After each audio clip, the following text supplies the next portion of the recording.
Okay. And then now if I hold down Shift and F12 on my keyboard, you can see that it muted my microphone inside of this program. And if I press it again, it'll unmute it.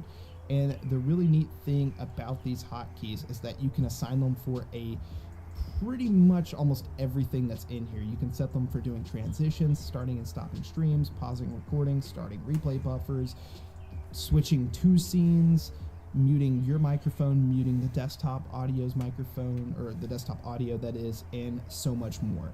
The advanced settings has a few things that I'd like to point out, while other things in here are a little more niche and aren't relevant to 99% of people. So I wanted to make that disclaimer before I skip over a few things in here. Starting first with process priority.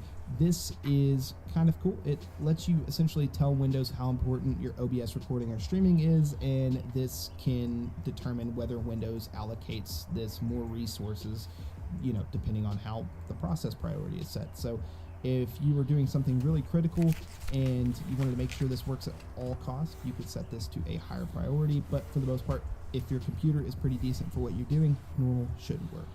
The next thing I would look at inside of here would be the recording.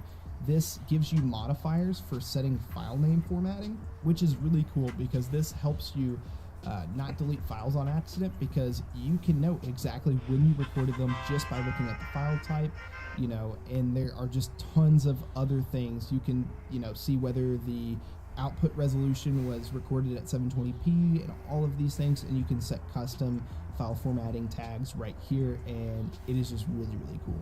Another thing that might be useful is stream delay. This can be turned on and enabled here, and then you can set a duration that you want to go ahead and delay the stream by. So if you want to delay your stream by 20, 30 seconds, even a minute, 2 minutes, 5, 10 minutes, you can do that. This is great if you're playing, like, say, video games and you're streaming yourself in a tournament, or if you're just playing online and you are a popular streamer or somebody that's doing pretty decent streaming and you just don't want to get stream sniped. So this is a really cool setting there.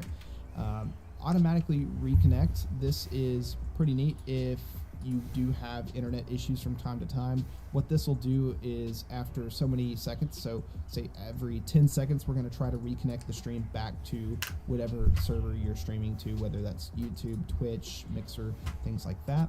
Maximum retries, this just means we're going to try it every 10 seconds 20 times, and then if it doesn't, then we're just going to stop.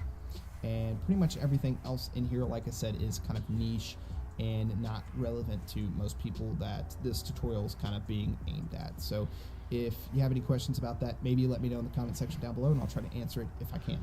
Now we're going to talk about scenes. Scenes are really cool because it gives you a lot of options from a creative standpoint. It allows you to have different point of views. It allows you to add be right back screens, intros, outros to streams and things like that, and even just different recording options and layouts, which is really, really cool. So we can see here we've got one scene. If we want to add a scene, we click on the plus button and we can rename the scene here in real time, and we can add, I don't know how many, but we can add quite a few. So we could add like I said, I don't know how many, but you could add a lot. If you want to remove a scene, just highlight the scene in the list, click the negative button, and it says, are you sure you want to remove? Click yes. You can right click and add a new scene. You can